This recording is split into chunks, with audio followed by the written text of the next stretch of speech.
but about 5 minutes ago, say tickets on sale now. Don't miss out on the opportunity to attend the WNBA draft presented by State Streets Spy. So the tickets are going on sale. Now the draft is scheduled for April the 13th, and it looked like it will be held in New York City at 7 p.m. So all of these young ladies that's in college will finally get their opportunity to do something they love to do, and that is play in the WNBA. Now, the WNBA caption. Several developments are coming out of the WNBA world simultaneously: draft announcements, reactions to Caitlin Clark's photography side, and ongoing fallout from the league's CBA negotiations. Starting with the draft, the WNBA confirmed the event is set for April 13th in New York City, with tip-off scheduled at 7 p.m. Tickets went on sale recently, giving fans the chance to attend in person. Preceding that, the expansion draft is locked in for April 3rd at 3:30 p.m. Eastern on ESPN. Both events represent a significant moment for the incoming class of college players stepping into the professional game. Caitlin Clark posts, a photographer fit for a king. A lot of people kind of felt the type of way about it. Let's check out some of these comments. Somebody said, no, wow, king and queen of basketball. Great job, CC. Love the look on her face. Admin, you knew. Hopefully they don't replace you for posting about CC. Wow. Everyone surprised y'all posted CC, knowing how y'all feel about her. Nothing with y'all is genuine and authentic. Y'all only post her because the world is posting her. The WNBA hire. On the Caitlin Clark photography front, the WNBA's official social media account drew attention after captioning one of her photos with the phrase, "A photographer fit for a king." The response in the comments was divided. Some fans praised the post and the content itself, while others questioned whether the league's engagement with Clark is genuinely felt or simply driven by the volume of attention she generates everywhere else. The skepticism around the account's sincerity came through clearly, with several followers pointing out that the league tends to amplify Clark only when the broader sports conversation is already centered on her. Former Indiana Fever head coach Stephanie White addressed Clark's photography during an ESPN appearance, and her comments added some context. White confirmed that Clark had a camera with her constantly during warm-ups on the road throughout the season. WNBA hired new social media admin. I feel like she probably had this as a major in college. Maybe, you know what I'm saying? That is a good question, like what Caitlin Clark actually majored in college. Kind of relevant now. But shifting gears here, man, we got Stephanie White on ESPN making some comments about Caitlin Clark, bro. And we finna jump right into this thing. Let's play it. Let's listen. Set as she was sitting on the baseline of the Lakers-Pacers game. She was a White specifically recalled a game in Baltimore where Clark was capturing shots throughout the pregame period and even got a photo of White alongside her children. White described it as a clear secondary passion, one Clark has been developing quietly alongside her basketball career. The appearance also confirmed what many had already gathered. White has fully transitioned into her broadcasting role. Reactions to that shift have been layered. Some fans remain unsettled by the timing given how last season ended and the questions that followed about roster management and in-game decisions. Of the Lakers-Pacers game, she was a photographer. Look at these pictures. Did you know she had this skill set, Steph? Hey, she's really talented. And unfortunately, Caitlin was off the floor a lot last season. So yes. I did know that she had this skill set because she had her camera with her everywhere that she went. I remember in particular, we were playing at Washington. We were playing the game in Baltimore. And she was over there throughout warm-ups just taking pictures. She had a great shot of me and my kids as well. And she has that with her everywhere. So she's got a budding career in photography. Well, Others view her move into media as a natural progression and have no issue with it. Separately, commentary has been circulating around what the new CBA actually means in the broader context of how the WNBA has operated. One perspective gaining traction is that the league's previous financial structure was built on a foundation that was always going to limit growth, carrying significant debt to the NBA, operating under a television deal that did not reflect the actual viewership numbers the league was generating. The new agreement is being framed not just as a salary increase but as a structural correction. Pension coverage for retired players, maternity protections, restrictions on trading pregnant players against their wishes, and expanded roster spots are all being cited as equally important gains. Well, we also know she has a good eye, right?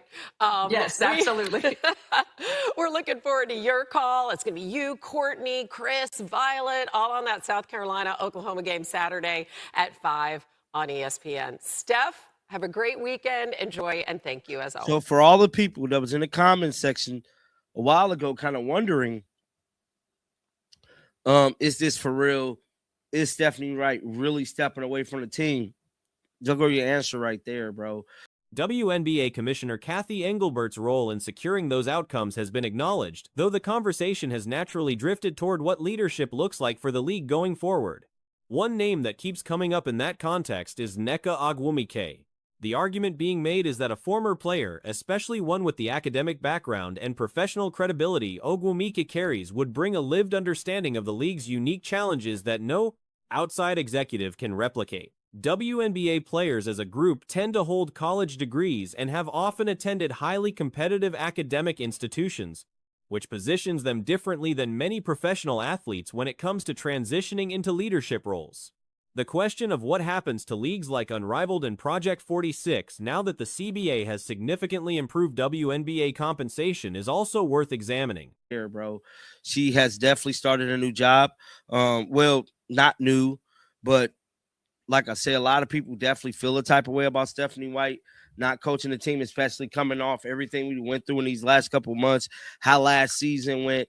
It's very questionable, the decision she's making as a coach. I understand her wanting to get her money off the court. Some fans might feel like it's a good thing, that Stephanie White is actually doing these said things. The consensus seems to be that those leagues still serve a developmental and competitive purpose during the off-season, but their role may shift. Unrivaled, in particular, occupies an interesting position because players hold equity stakes in the league, giving them a financial reason to want it to succeed beyond just the playing salary. Caitlin Clark did not participate in either league this past offseason, a decision that likely reflects her endorsement income more than any objection to the leagues themselves. Whether top-tier players continue to prioritize those commitments as WNBA salaries climb is a question the next several years will answer. The assumption circulating in most WNBA circles right now is that an Angel Reese trade simply is not going to happen. Doing these said things. Now, something else that we have to talk about here is more information coming out about the WNBA, everything that went down behind the scenes. Let's pull it up right now. Let's roll. I mean, it's so cool to see the business side of it all. Like, I've always been an optimistic person, and I've always been like, oh no, these athletes are worth the attention, the TV deals. But I just needed the business model to follow. But the specific scenario of Reese being moved in exchange for a #1 overall pick deserves more serious examination than it is currently receiving, because there is a genuine argument to be made that the framework could work for multiple parties involved. Start with the salary piece. Acquiring Angel Reese means paying roughly $370,000 per season on her current deal. Whoever comes out of this draft at the top of the board, almost certainly, Paige Buchers is going to command somewhere in the range of $500,000. Deals. But I just needed the business model to follow. And I honestly think like the business model that the WNBA was operating in, it was just kind of doomed from the start, owing the NBA so much money, or like just the prior TV deal not being lucrative enough to fund the whole league when the views are there. And so I think it's amazing to see them finally get not just paid. There's so many other things other than just the pay that is huge. I mean, even like the pensions and the stuff for retired. That is an extra $150,000 annually over the next 2 years on a player the acquiring team has not yet seen operate at the professional level. Reese, whatever questions exist around her game, is a proven commodity in this league. The short-term financial case for a team willing to trade that first pick is not as weak as it might initially appear. The Dallas Wings have been mentioned frequently in these conversations, and the logic is not unreasonable. They hold the top selection and have genuine roster needs. As much as anything, because she's probably worth the #1 overall pick. And I personally think she's going to be cheaper. Yes, you're going to have to pay her in 2 years' time. But she is going to be cheaper short term than anyone is going to be at that #1 pick. She is, I think it's, to get Angel Reese, you're paying about $370K a year. And if you're going to be getting someone that isn't Angel Reese, But the Minnesota Lynx and the second overall pick may actually represent the more compelling avenue. Minnesota is a franchise that needs to manage cap space carefully while staying competitive, and Reese would immediately give them a starter-level piece on a team-friendly deal. Dorka Juhasz is already handling substantial minutes overseas and projects as a quality backup 5. Sliding Nafisa Collier to the 3 in certain lineups is not a dramatic ask, given her versatility. Someone that isn't Angel Reese, it's going to go, well, if you're going to be taking anyone that isn't Angel Reese, assumed to be AZ Foot, she's going to cost way more. 500k, you're going to cost about 150k extra for the next 2 years, albeit a lot less after that. I don't know if the Wings do it, but I think there's a conversation there. I also think there's a conversation there for the Minnesota Lynx for the number 2 pick. I don't think if you're the Sky, they're going to trade The spacing concerns are real, particularly whether Reese can function as any kind of perimeter threat, but Minnesota is also a system built around defensive competence and interior presence, which suits Reese's profile considerably better than some alternatives. The Chicago Sky's ownership situation complicates everything. Reese is a genuine gate attraction. She fills seats in arenas larger than anything the franchise would otherwise draw, including the NBA venues the Sky have been using for select home games. You're going to trade Angel Reese straight up for the number 2 pick. And if you're the Minnesota Lynx, it's like, do you want to take Angel Reese with that second pick, or do you want to use that pick on a player? And the reality is, like, I think the Lynx are a team that are a lot more likely to pull the trigger, because they are a team that really need that that cap flexibility and a starter with cap flexibility. Because they don't, like... Removing her from that equation carries real commercial consequences that no front office can simply ignore. The pushback from ownership on any trade discussion would be significant. That said, Chicago has a history of moving notable players when the asset return justifies it. Kalia Copper, a player many would argue was the superior talent to Reese at the time, was dealt for Camila Cardoso. The Dallas Wings don't actually have a player on their roster who is a rookie contract player that is going to play huge minutes outside of Dorka Juhasz.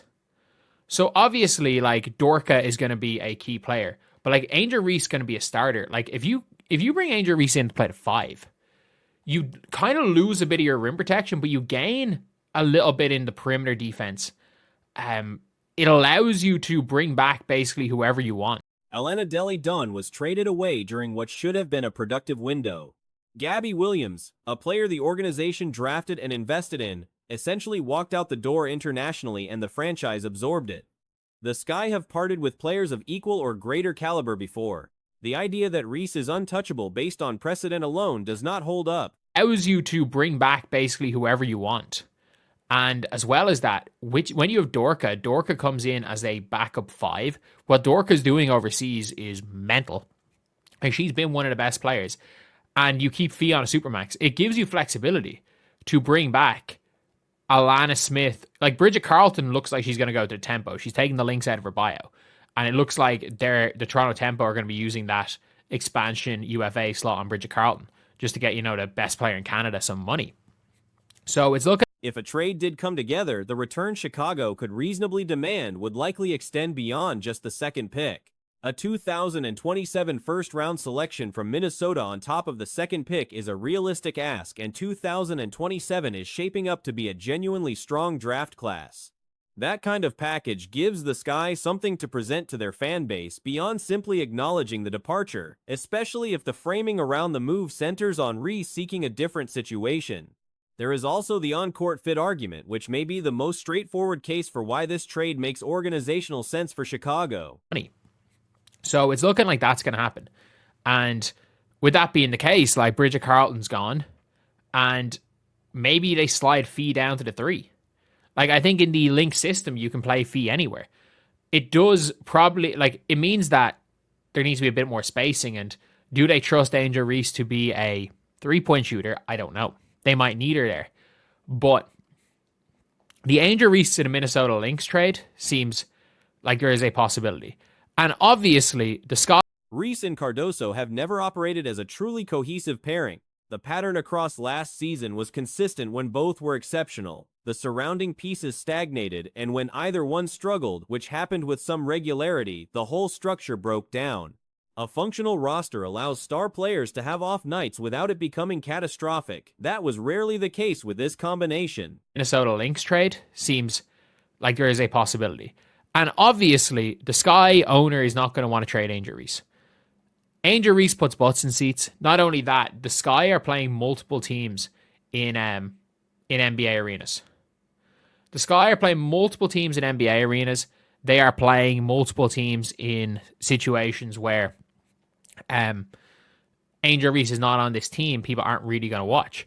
However, if it turns out that, Angel's gone and you end up getting... Cardoso showed notably better results sharing the floor with Isabel Harrison. Reese appeared more effective alongside different personnel as well. The fit between the two primary pieces has been an unresolved problem, and there is no obvious reason to expect it to correct itself. A top pick addresses that directly. If it turns out that, Angel's gone and you end up getting AZ, because AZ could be there too. Or you have Olivia Miles, who I still don't think the Sky are going to take even if they get the number 2 pick. And they still have the number 5 pick. And not only that, you probably get another asset from on top of the number 2 pick for Angel Reese. You're probably getting the number 2 pick and maybe their 2027 first round pick. And there's a lot of good players in that 2027 draft. So if you end up getting a Lynx 2027 first round pick, the player coming out first in this draft slots in as a guard, which gives Cardoso room to operate as the featured interior presence she functions best as.